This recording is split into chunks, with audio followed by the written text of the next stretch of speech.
Hi friends, Scott here, sharing the burden, talking about taking our lives back. A couple of books put together here by Steve Arterburn and David Stoop. They are also the joint authors and co-editors of the Life Recovery Bible and all the companion materials that go with that, Life Recovery Devotional and the various workbooks. And there's a workbook attached to this Take Your Life Back program, by the way, which looks like this. And the workbook looks much the same, a little thinner, but lots in it. Anyway, when you think of taking your life back, and that's what our 12-step program does in essence. It helps us to not control, to not be controlled, to be our own people, to be decision makers, to be decisive, to find ways to look at pain from a positive perspective, to not live the reactive life, but rather the responsive life. Various things like I'm going to read a few of the chapter titles just to get you thinking about what we do with our programs, and that this 12 steps that so many people think requires an addict or an alcoholic or overeater, gambler, and various other titles, labels that have been used to help in the control of, I guess, to some degree, but more the ability to cope, the ability to live, the ability to cope not only in a survival mode, but cope productively, to possibly take something like an addiction if you happen to be blessed with one. And I say that for a particular reason, because people who know they have an addiction know there's a genetic predispositioning within them, and that they when they passed beyond a certain line, they could not stop whatever it was. They could not do whatever it was that that their addiction identified them as. Whether that be drugs, alcohol, as I say, eating, sex, religiosity, and a multitude of other things. But just the general person can work the 12 steps and, in essence, take their lives back. We invite you to come out to one of our programs and find this out. We now have 5 meetings during the week, and we'd be happy to connect with you, tell you what might be the best one for you, depending on what you're where you're at, what you feel you'd be comfortable with, and so on. But bottom line is, at Sharing the Burden, we do exactly that. We share our burdens when we're ready to. We may listen for a long time. We may just simply listen to what other people say about their burdens, and always without comment. We're there as sounding boards, not professionals, people who know well what support means, but don't profess to really have any cures to anything. So and what we've found, and what you've found, I'm sure, is that being supported in, through, before, after, in whatever your dilemma, your problem, your situation, as I say, in some cases, an addiction. And the reason I said blessed before was because if you are predisposed and you know that you have, we'll say, an addictive personality of sorts that just can't become too compulsive or repetitive in any area without realizing that maybe this could be something you're going to have a rough time getting rid of. But those people know, and they know what they have to work on, and they know what they can't touch. If it's alcohol, it's pretty simple, and people will tell you all sorts of harm reduction methods and how you can drink responsibly. But if you talk to any alcoholic, and I've met thousands, if you talk to any alcoholic and ask him or her, can you have one drink? Their answer is, and not only can I not have one drink, it's the one drink that puts me in jeopardy. It's not the last drink, the 500th, the 1,000th. It's the first one. If I take the first one, I'm in big trouble. So, it's guarding against taking the first one. And if you asked anyone as well if they ever tried controlling their drinking before they gave it up, almost all would say, absolutely. We tried, and we did everything. We tried limiting ourselves to this or that, and the effort, the energy, to try and control something you really have no control over, which, by the way, is our first step, realizing the powerlessness within us. We know we need help, and spiritual as well as companionship, friends who will help us out. But once realizing that that's the situation, there's a good chance you can get a handle on it, because thousands already have. But the energy going out the window just trying to control the drinking, for instance, is overwhelming. It's not worth it in any sense of the word. And I don't care if somehow you're able to get yourself down to a couple of drinks and and go through this sort of a control thing all the time, and knowing you can't go over, but having the almost irrepressible urge to have many, many more. One at a time. Always one at a time, but they add up, and they add up quickly. So taking your life back, as I say, doesn't have to do with only addiction. And those of us who don't have addictions, have a harder time pinpointing, exactly where we need support and exactly what we have to work on. And that's one of the things as we lead into the 8th step of our Sharing the Burden program, which we work in the 8th month. And everybody working Sharing the Burden programs around the cities, in institutions, we find that they're able to communicate a lot better with us, for the simple reason that they're on the same page in the devotional. They're therefore referencing the same scriptures.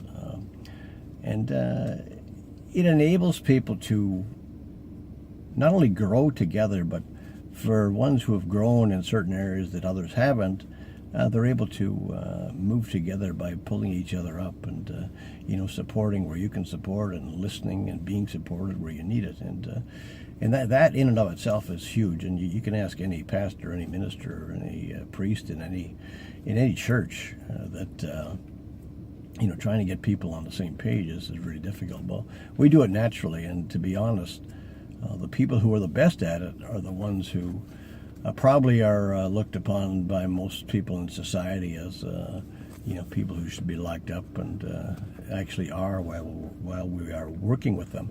But we teach them this program. We show them how to, go back to their cells at the end of the day, which they have to do anyway, and to come at them when they have free time in their ranges, where they do everything from, brush their teeth, get washed, shower, clean clothes, and everything else they have to do in the time that they're out of their cells, and anywhere from, a few hours a day to a little more, and to almost none, depending on the type of incarceration you're living with. So anyway, one of the important things as you're working through the program and you get into the 8th month is we're talking about making a list of people we'd harmed.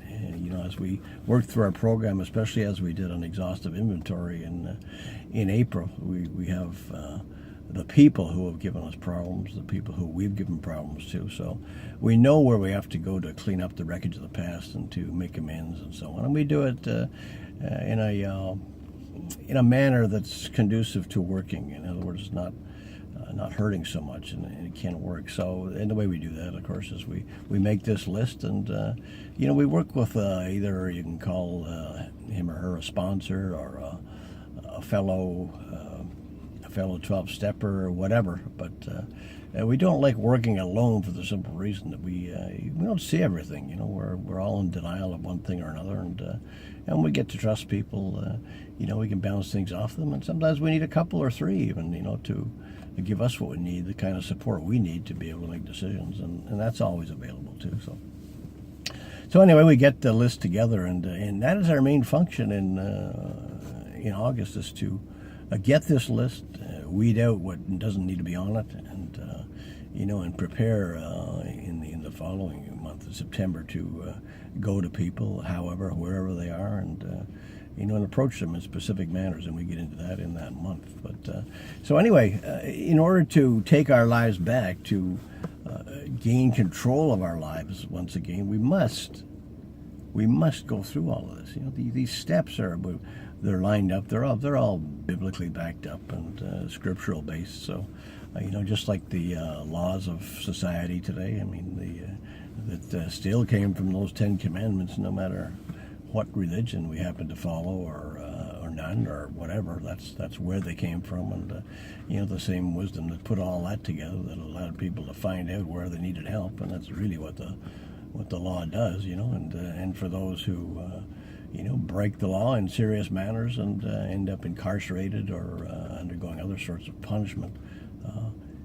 There is rehabilitation, but it's tough to get at I get a lot of people with a lot of different kinds of problems, and especially different kinds of crimes, but it can be done, and we're seeing phenomenal increase in the number of people who want to take part in a program like ours and have some sort of common base that they can work together on, that they can not only work together on inside, but when they get out, they'll be able to have a program that they can take back to their families, which in many, many cases are families which have fallen through the cracks, and the whole area of society, which is kind of overlooked in a lot of ways, gets an opportunity to take part with someone who they've watched change, even inside of a prison. So, as these gals and guys get out, they're able to, as I say, take their programs home and connect with people they knew before, and build the programs and help more people. And we found, friends, that reaching out and helping someone else with something,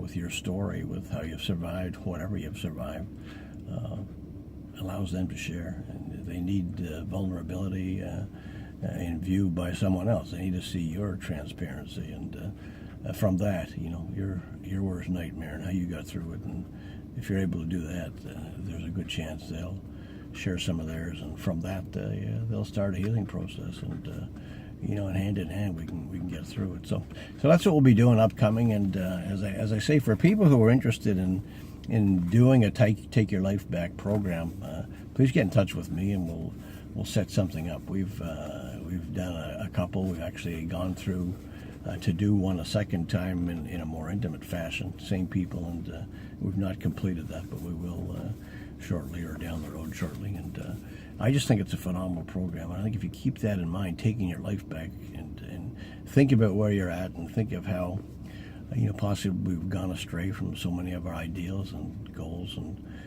things we really wanted to do in life, and have somehow just out of nowhere gone astray and done things that are so different, got so caught up in this whirlwind of life that we rarely live in the moment, and we live almost continuously for what's coming, what the next thing is. And the sad part is we can never really live in the future, but we focus so much of our effort, our time, our minds, our monies, everything on something that we have absolutely no control over, don't even know if any of it will ever happen.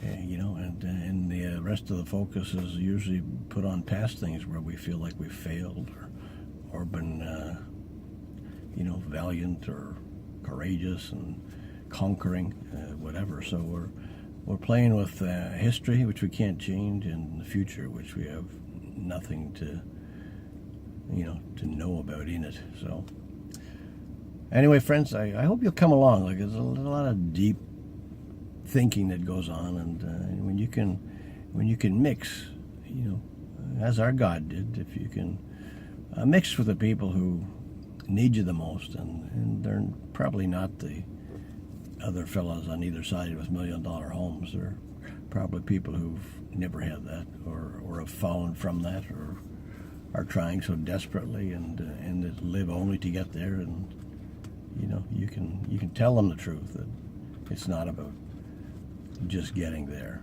And if you're not there and you can't know that as a truth, then please come and spend some time with us and learn the real value of love, and what it's like to really care for people, to want the best for them, to hug them and pray for them, and take life by the moment, by the hand, by embracing whatever. Take the moment ever so seriously, because it's all you ever have, friends.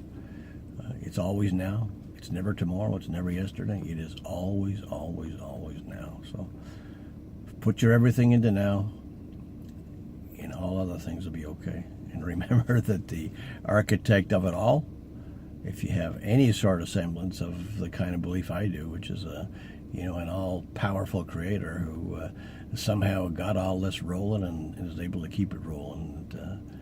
And, to know enough to be able to make a lot of us feel we're very productive in what we do, and so on. So, folks, it's been my pleasure, my honor to talk to you. I've gone way over what I plan to do. I plan to have a couple of minutes on a beautiful Sunday afternoon where it actually says that it's 32 degrees outside of my car, but you can see I have a lovely panoramic view and air conditioning and all the rest of it. So please find us, find sharingtheburden.ca. Listen to some of our radio shows, which we have every Tuesday morning on 102.9 FM out of Stouffville. You can listen online to that. Search us out, 102.9 FM Stouffville, and tell us what you like or don't like. Anyway, there's several of those programs you can listen to right from the site in the form of podcasts. You can come to one of our meetings. Our main meeting is Tuesday evening out of the Olive Branch. And the Olive Branch, by the way, are partners of ours. They've backed us up in every sense of the word since we came back into the program and decided to make it very serious some 7.5 or so years ago. The Olive Branch is a church in Markham, a wonderful church with wonderful programs, wonderful people, and people who don't mind being transparent and showing you what it's like to be such and to be happy with it and to feel strong in the fact that we've displayed our weaknesses, if you will. There's strength in the demonstration of our weaknesses. So, friends, again, God bless you. Have a great, wonderful week, and I look forward to getting with you whenever I can. Bye for now.